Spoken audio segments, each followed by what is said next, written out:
Linda and Remus awake to find themselves on the banks of the river Kess, having leaped hundreds of meters into the water and been knocked unconscious by the impact. Linda realizes that the army of Gora must have seen the smoke and flames of Fort Stavros and will soon be dispatching reinforcements. The twins anxiously want Guin to wake up to hear his thoughts, as Guin has become a reassuring presence for them. As Linda gathers her bearings, Suni runs up to her from across the beach and leaps into her arms. Suni's life has been saved 3 times by Linda and her companions, and she looks up to Linda with unwavering devotion. Guin, a towering figure with a physique armored in steel-like muscles, awakens next. His imposing presence is accentuated by his leopard's head, a relic of a real beast that further enhances his warrior aura. Guin assesses their situation and declares that they must cross the river Kess into the wilds of Nosferus to reach the Middle Plains.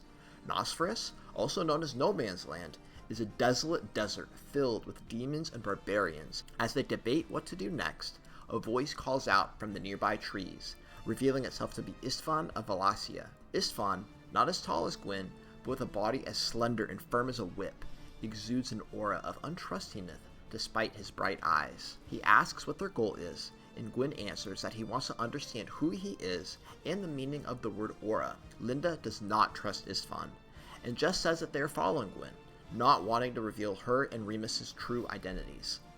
Istvan proposes that they float down the river Kess instead of aimlessly wandering Nosferus, and Guin eventually agrees with him. As they prepare, Guin spots smoke from the approaching reinforcements in the distance, prompting them to hurry. They launch onto the fast, deep currents of the river, which will carry them to their destination in 5 days.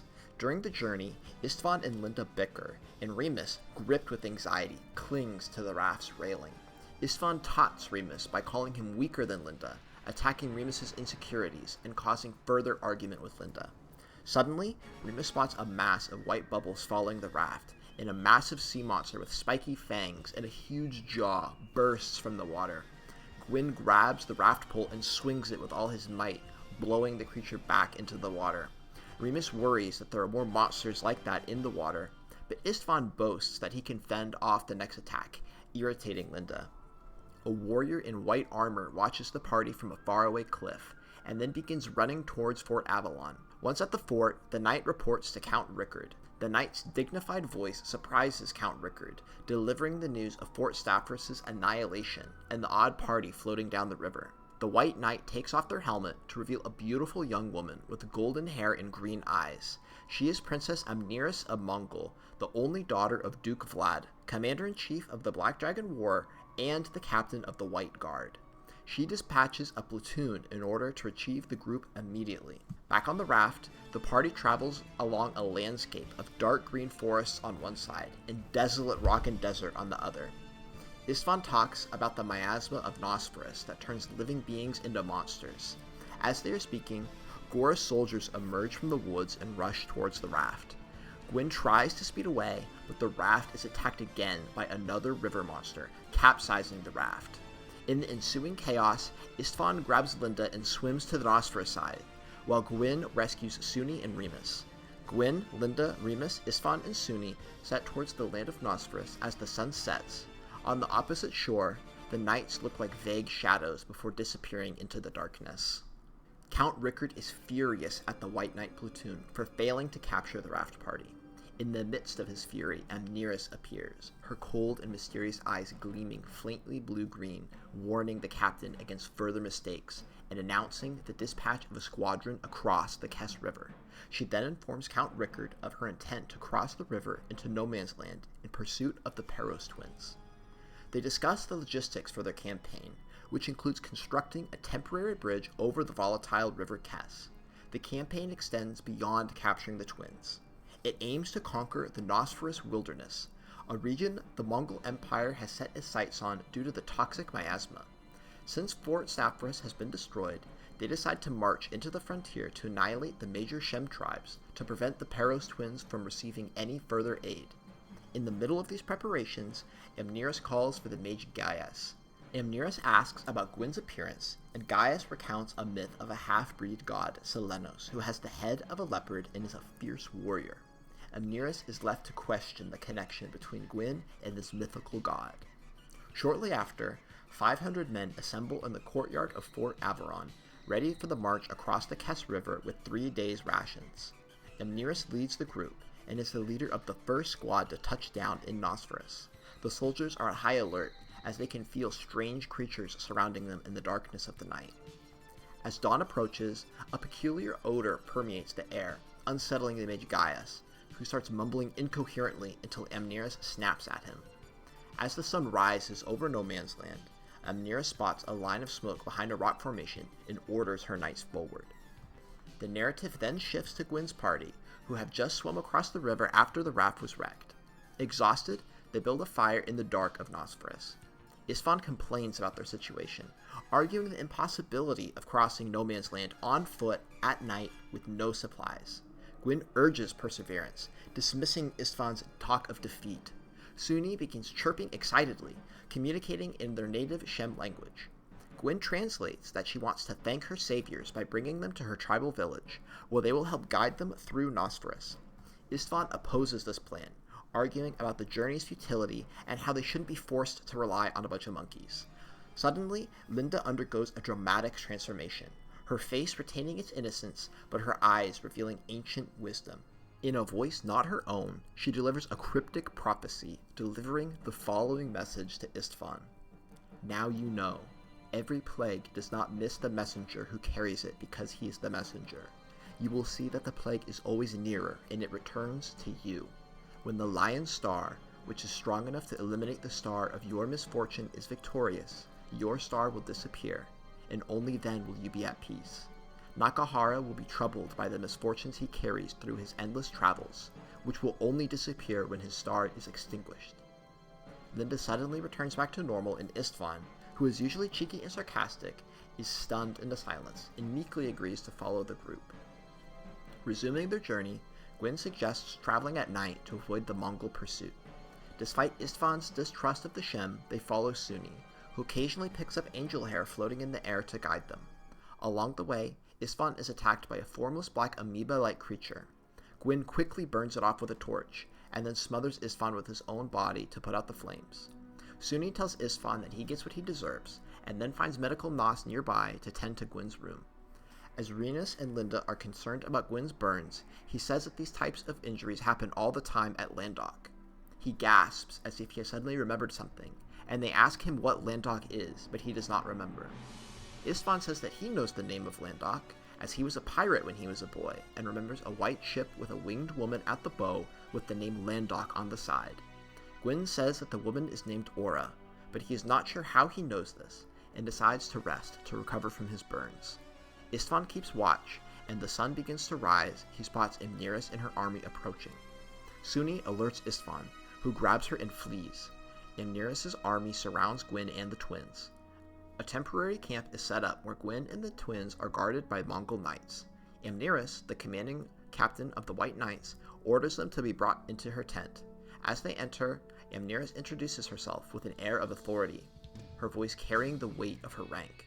Linda has a flashback of the Knights' assault on the Crystal City, with Amneris and her White Knights trailing behind in a scene of utter devastation. Amneris scrutinizes the trio intently, sizing up both the twins and Gwyn. The twins possess violet eyes that shine like stars, and Gwyn exudes a godlike presence that seems to protect the twins. His muscular physique and blazing yellow eyes captivate Amneris. Curious about his origins, Amneris questions him about his name and appearance, but he answers that he knows nothing about his past. Amneris has Gaius use a Ouija ball and board to read Gwyn's fortune and to learn more about him. However, the divination reveals only the image of a leopard. As the tension in the tent rises, Amneris asks why Gwyn protects the Peros twins if he has no memory of them or himself. Gwyn laughs at her and says that she is not a true warrior, making her angry and turning her questioning to the twins. However, Linda's initial intimidation by Amneris' cold demeanor is gone, replaced instead by rage. Linda's violet eyes meet Amneris' green ones in fierce defiance, and Linda vows to hate Amneris for the rest of her life as Remus watches them anxiously. Full of fury, Amneris orders that they be taken back to Averon to be executed, with the prisoners to be led along by horses. Bound to their horses by their hands with leather straps, the prisoners begin the grueling journey back to Averon. Remus, in pain, confides in Linda and Guin that he does not want to die. Linda snaps at him and says that he needs to be stronger and tougher, but Guin laughs and reassures Guin that his honesty is a sign of strength, and it is not easy for royalty to admit weakness. As they travel, the twins are barely able to keep up, their wrists raw and bloody. Linda curses Istvan for abandoning them. However, Istvan, shrewd and observant, hides with Sunni atop a nearby cliff, watching Guin and the twins torment. Sunni babbles at Istvan that he needs to help them, but he does not understand and simply ignores her. Sunni suddenly bolts down the cliff, slipping out of Istvan's grasp and disappearing in an instant. As Istvan watches, the sun begins to set, marking hours of relentless running. The twins are struggling to keep up and on the brink of collapse. Guin encourages the twins to remember this torment and use it as fuel to keep going. Suddenly, chaos emerges as a monstrous sand-dwelling worm attacks. The soldiers attack it with spears and eventually slay the beast, but the encounter leaves them shaken. The army reaches the Kess River, where the mysterious white angel hair begins to surround them. Amneris orders the camp to be set up rather than crossing the river in such treacherous conditions, as they cannot see with all the white angel hair in the air. A figure cloaked in darkness slips into the camp. It is Istvan. He eavesdrops on the captain's plans to torture the Peros twins, but a sandworm suddenly attacks the camp and brings the camp into disarray. In the midst of the panic, Istvan, disguised as a soldier, frees the prisoners. He reveals his daring plan of luring the sandworm to the camp to Guin and the twins, showcasing his cunning and resourcefulness. Mounting nearby horses, they flee into the night, the cries of their pursuers fading behind them. The Gora army struggles to fend off the sandworm while reorganizing to pursue the fleeing prisoners. Amidst the chaos, Linda and Istvan engage in their usual banter, with Istvan saying that a mercenary isn't supposed to work for free. Linda asks where Sunni is, and Istvan irritatedly tells her that she ran off. They only have 2 horses between the 4 of them, with Guin and Remus riding one horse and Istvan and Linda riding the other. The horses are painfully slow, and they see a dust cloud of pursuing Gora soldiers drawing closer. Istvan says that they must hide, and Guin points out a nearby mountain range, where Sunni's village is located. His unexpected knowledge of Nosferus surprises the group again, and shows that he has some type of mysterious connection to the land. As the Gora army draws in, Guin jumps off his horse and instructs the others to flee. Istvan jumps beside him, and they notice another dust cloud approaching from the opposite direction. Initially fearing more sandworms, their despair turns to hope as Guin sees Sunni leading the Shem warriors from her village. The arrival of the Shem army quickly shifts the tide of the battle. The Shem warriors are extremely agile and use poisoned arrows and teamwork to overpower the Mongols. Guin is a whirlwind of destruction, and his unmatched combat prowess, combined with the Shem's guerrilla tactics and knowledge of the terrain, overwhelm the knights. In the midst of the chaos, the Mongol captain, Asturias, attempts to flee in order to call for reinforcements. Istvan pursues him and fights him one-on-one, but is quickly outmatched until Guin intervenes. Guin effortlessly disarms Asturias and decides to spare him. He tells him to send a message to Amneris about the consequences of interfering with the Nosferus tribes. The remaining 50 Gora soldiers of the original 300 retreat, marking a humiliating defeat for the Mongol forces.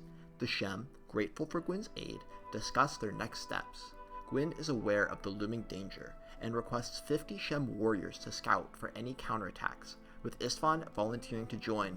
Linda also wants to go, but Guin insists that she stay behind, as he sees how exhausted she is. As the Shem depart from the battlefield, they are forced to leave behind those who are too injured to continue to contribute to the tribe. Nosferus is a brutal wasteland, and anyone who is no longer useful to the tribe must be left to die on the battlefield. Guin and the Shem warriors track down the Gora army all the way back to the Kess River. To Guin's astonishment, he witnesses a massive Mongol army, 15,000 strong, marching across the river and into the wasteland. Realizing the grave threat, Istvan and Guin hurry back to warn the Rock tribe, but their cover is blown by Istvan slipping and assembling rocks tumbling down the cliff. The Mongol army notices the rocks and sends a detachment from the main army to chase the scouting party. Guin quickly changes course, heading north to mislead the pursuers before turning east towards the tribe. Despite a detachment of the army giving chase, they manage to evade capture and continue their journey to warn the Rock tribe. As they traverse the rugged terrain, The road dips into a valley filled with millions of living mucus amoeba. The monstrous creatures, sensing their presence, begin to stir as they notice the presence of Guin and the Shem at the top of the valley.